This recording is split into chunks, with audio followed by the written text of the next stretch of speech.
Գործընթացը ինչի համար կազմակերպվեց, որ ներկուսակցական ձեր գործընկերների միջև տարաձայնություններ, խժդժություններ չառաջանան ցուցակի ձևավորման հարցում, այսինքն մեխանիզմ մեթոդներ ֆիքսվեցին, որ ամեն ինչ բոլորի համար հասկանալի լինի, թե իսկապես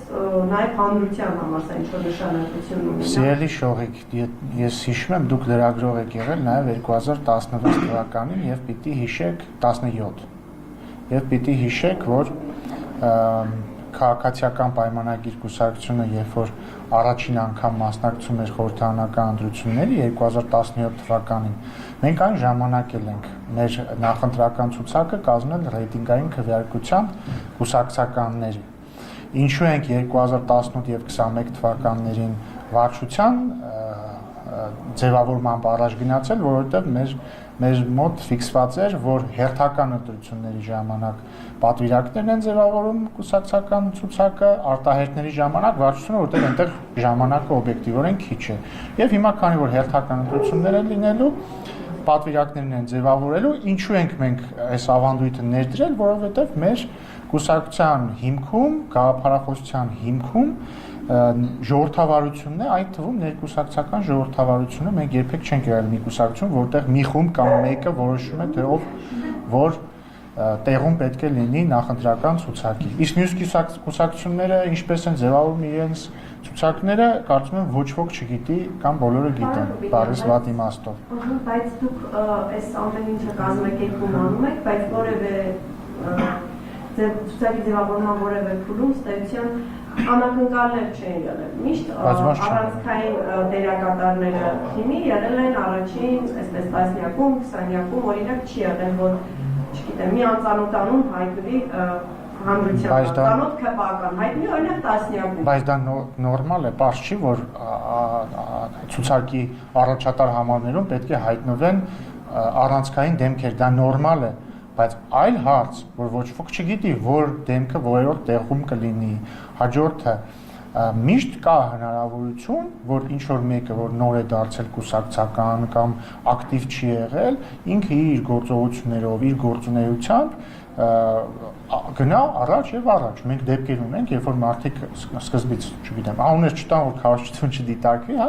մենք ունեցել ենք դեպքեր, երբ որ մարդիկ սկզբից նույնիսկ падգամավոր չեն եղել, ցուցակում ասենք, չգիտեմ, 120-րդն են եղել, հետո դարձել են падգամավոր, հետո դարձել են վարչության անդամ, ու այսպես շարունակ, այսինքն մեզ մոտ այս առումով շատ մրցակցային իրավիճակ է եւ կարեւորն այն է, որ բոլորը հնարավորություն ունեն առաջ գնալու եւ դա կարեւորագույն բան է, որ կուսակցությունը թարմանա եւ չդառնա պոլիտ բյուրո, ինչպիսիք հանդիսանում են մեր կուսակցությունների մեծ մասը։ Բայց երևի դուք վերջին հարցը տակ այս թեմայով։ Դուք ասում եք, որ պարզ չի ով կլինի, այսինքն դե հիմա ես չգիտեմ ես որտեղում եմ լինում։ Չէ, առաջին համար ուզում եք ասել այդտեղ ինտրիգ կա, թե ով կգլխավորի ձեր ցուցակը։ Չկա, որովհետև ակնհայտ է, որ էլի անուն չտա, որ քարոզչություն չլինի, բայց ակնհայտ է, որ այդ հանունը, որ բոլորը հասկացան, ամենայն հավանականությամբ առաջի տեղում է լինելու, բայց ընդհանուր առմամբ հիմա ես ունեք չգիտեմ ես որ համարում եմ լինելու, ոչ էլ մյուս մարդկանց մեծ մասը գիտի թե իրենք որ համարում են լինելու։ Մի հարց է, պարոն Դուբինյան, ձեր պատվիրակներին, որ օրինակ դուք ինչ-որ գրառումներ եք անում, նայեք քարոզարշավեն, ո՞նց են իրենք, այսինքն ինչ ստանդարտներով եք ձեր կամ դուք օրինակ ինչ ստանդարտներ եք հաշվի առնում, որոնք են այդ առանցքային Դե ստանդարտները շատ են, մարդու սկզբունքայնությունը, ազնվությունը, քաղաքական խոսքի ունակությունը, չգիտեմ, ռետորական արվեստը, մասնագիտական ունակությունները, կազմակերպչական ունակությունները, այսպես շան։ Այդ ամբողջը հաշվի առնելով դուք ձեզ ընտրել եք։ Այո։ Պարոն Դուբինյան, այս համակարգի ներդրումը ինչին է նպաստել։ Դե ըստ էության դրա մասին ենք խոսում, որ նախ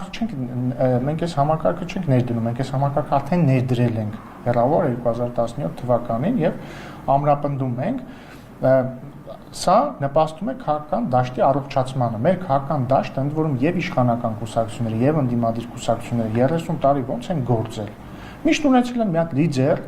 լավագույն դեպքում մի քանի լիդեր կամ մի խումբ, որոնք որոշել են ամեն ինչ, ու այդ մարդիկ երբեք չեն փոխվել։ Դուք նկատած կլինեք, մինչև հիմա կան կուսակցություններ մեր մոտ, որ 30 տարի ղեկավարը նույն մարդն է։ Դա խնդրեմա, դա խնդրի մասին է վկայում։ Ու այդ կուսակցությունները ոնց են սկսել։ Միշտ սկսել են ակտիվ, բավականին, չգիտեմ, բարձր տոկոսով ձայներ են ստացել, անկախ նայած մնացել են դիմադիր թե իշխանական, ու ավարտել են նրանով, որ մնացել է այդ կուսակցության ղեկավարը ու իր շուրջ հավաքված 4-5 հոգի։ Սրանից խուսափելու միակ ձևը ներկուսակցական ժողովրդավարությունն է եւ մրցակցային պայմաններ ստեղծելն է, ինչն էլ մենք անում ենք։ Փաշինյանը ուստայի առաջ դեպքում։ Չէ, մեզ մոտ Նիկոլ Փաշինյանը ընդամենը 2022 թվականից է հանդիսանում վարչության նախագահ։ Դրանից առաջ վարչության նախագահ էր Սասուն Միքայելյանը, դրանից առաջ Արայիկ Սուրեն Պապիկյան, դրանից առաջ Սուրեն Պապիկյան, դրանից առաջ Սասուն Միքայելյանը, դրանից առաջ իշխանության մասին իշխանության տարիներին միշտ Նիկոլ Փաշինյանը առաջին օրինականում բոլոր վարչության ընտրության։ Բայց ես ախր դրա մասին չեմ խոսում, Ես ասում եմ չպիտի նույն մարդը որոշի կամ նախ ընդհանրապես չպիտի մի մարդ որոշի ցուցակում ովքեր որտեղը պետք է լինեն եւ նաեւ չպիտի նույն մարդը անդադ ամեն ինչ որոշի։ Նիկոլ Փաշինյանը 8 տարի առաջին համարում է եղել, որովհետեւ Նիկոլ Փաշինյանը 8 տարի եղել է մեր վարչապետի տեխնացու եւ ամենամեծ ռեյտինգ ունեցող եւ վստահություն ունեցող քաղաքական գործիչը մեր կուսակցությունում եւ ընդհանրապես Հայաստանում շատ པարզ է։ Դերեք հարցի շարունակություն դուք միշտ նեղացնում եք նաեւ նախկին իշխանություններին, որ իրենք այդպես է առաջին համար իրավահաջորդներ չեն ստեղծել։ Օրինակ Նիկոլ Փաշինյանը։ Ախր բայց ես չեմ ասում, ես ասում եմ։ Բայց ձեր հարցը ինքնին էլի այդ հին սուպեր լիդերային տրամաբանության մեջ է, ոչ թե պետքա լիդերը ստեղծի իրան իրավահաջորդ, որովհետև դա էլի fake process է, հո բան չի, հո թակավոր չի, որ մի հատ իրան թագաժարանք ստեղծի։ Պետքա այդ կառույցիկ տվյալ դեպքում կուսակցության մեջ պայմանները այնպիսին լինեն, որ մարդիկ հնարավորություն ունենան աճել եւ դառնալ լիդերներ։ Շատ բարձ։ Իրենք իրենց պետք է աճեն Փաշինյանի արտոնյալ ինչ-որ մեկին Ոչ, իհարկե ոչ։ Օրինակ դուք համարում եք Փաշինյանի ամենամեծավոր շրջապատի արտոնյալներից մեկը։ Ինչու մենք կայանում իմ արտոնությունները։ Ես վարչապետ Փաշինյանի հետ երկար քաղաքական ճանապարհ անցել եմ, իհարկե իմ չափանիշներով համեստ երկար, որովհետև ես դեռ երիտասարդ եմ, բայց նկատի ունեմ դա որևէ կերպ չի ազդում առաջ խաղացման վրա մեր կուսակցությունը։ Ոչ իմ դեպքում, ոչ էլ մյուս մարդկանց դեպքում։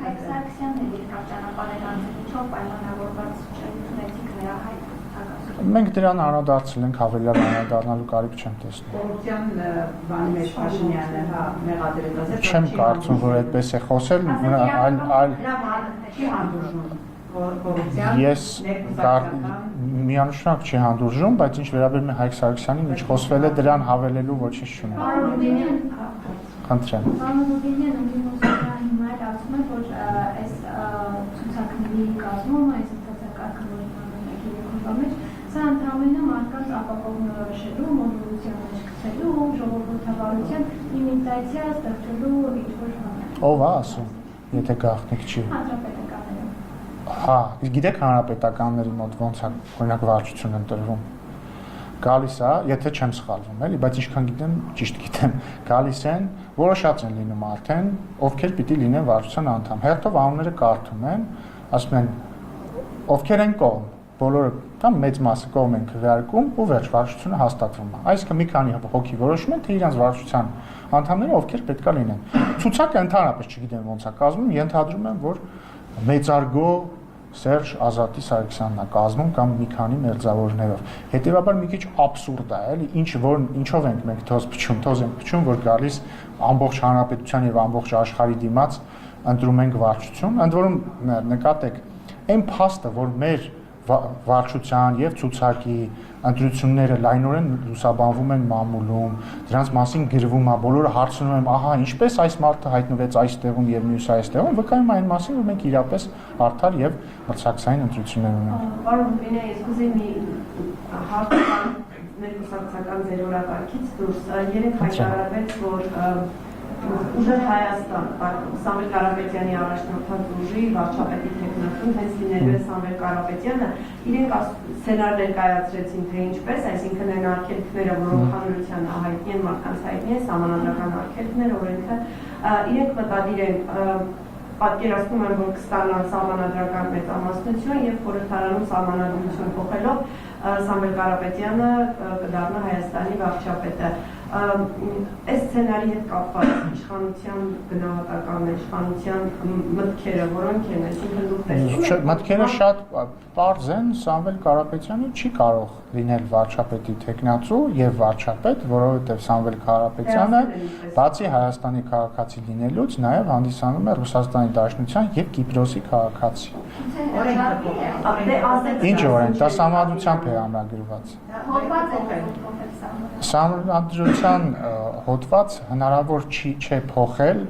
եթե վարչապետ նշանակված չէ նախագահի կողմից ընտրություններից հետո։ Գիտեիք։ Դուք ուզում եք ասել, որ իրենք հիմա չեն հայտարարում ով է իրենց իրական։ Ես չգիտեմ ինչ են իրենք հայտարարում։ Իրենք ասում են, որ այդ անցումային փուլը, որ բնականաբար երբ որ Բայց անցումային փուլ նախատեսված չի համադրության։ Առաջին ժամանակ, չէ՞, Սիրելի գործընկերներ, ըստ Հայաստանի Հանրապետության Սահմանադրության եւ օրենքների, այդ թվում ԱԺ կանոնակարգ սահմանադրական օրենքի ընտրություններից հետո քաղաքական մեծամասնության կազմավորումից հետո անհապաղ պետք է ընտրվի վարչապետ։ չընտրվի անհապաղ նախագահը նշանակում է մեծամասնության ներկայացրած վարչապետի թեկնածուին, որից S1 հաջորդը ըստ ազգային ժողովի կանոնակարգ սահմանադրական օրենքի առաջին նստաշրջանի օրակարգը ֆիքսված է, կա 5 հարց։ Այժմ նախագահի ընտրություն, փոխնախագահների ընտրություն, հանձնաժողովի նախագահների ընտրություն, կառուցվածքի փոփոխություն կառավարության, եթե կառավարությունը դրա համար դիմում է, եւ կառավարության ծրագրի հաստատում։ Այս հարցերը մինչև չքննարկվեն,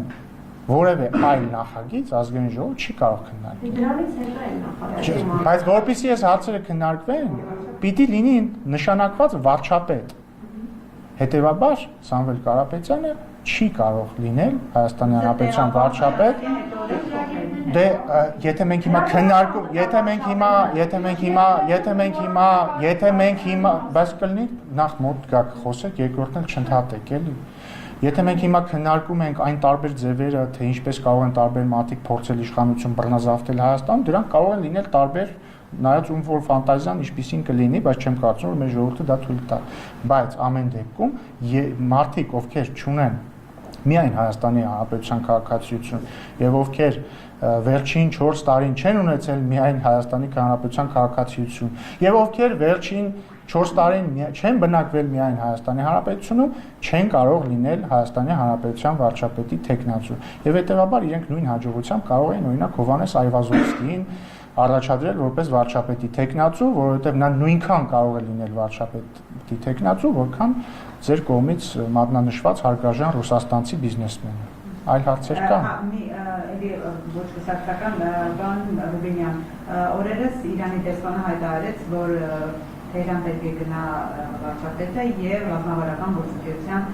փաստաթուղթ պետք է ստորագրի, ժամկետներ կան։ Ճիշտն ասած տեղյակ չեմ, նույնիսկ չէի լսել մեկնաբանությունը։ Տեղյակ չեմ։ Պարոն Ռուբինյան, ես էլ մի հարց ունեմ։ Երևի Ռուսաստանի փոխվարչապետը Օգոստոկա հայտարարել է, որ պատրաստ են երկաթողում են հատվածները, որոնք որ վարչապետը, որոնք վերանորոգման մասին բարձրաձայնել են, պատրաստ են այդ օրակարգով բանակցությունների եւ պատրաստ են կարծես թե ասել են, որ վերանորոգել է հատվածները։ Կան բանակցություններ, սա շարունակում է Հայաստանի առաջնահերթությունը մնալ, որ ռուսական կողմը արագ դրանք հարցը հասկացա, քանի որ հայտարարությունը նոր է եղել, չեմ կարող մեկնաբանել, եւ որոշակ ժամանակ անցնի եւ ավելի ճիշտ կլինի կառավարությունից հարցնել։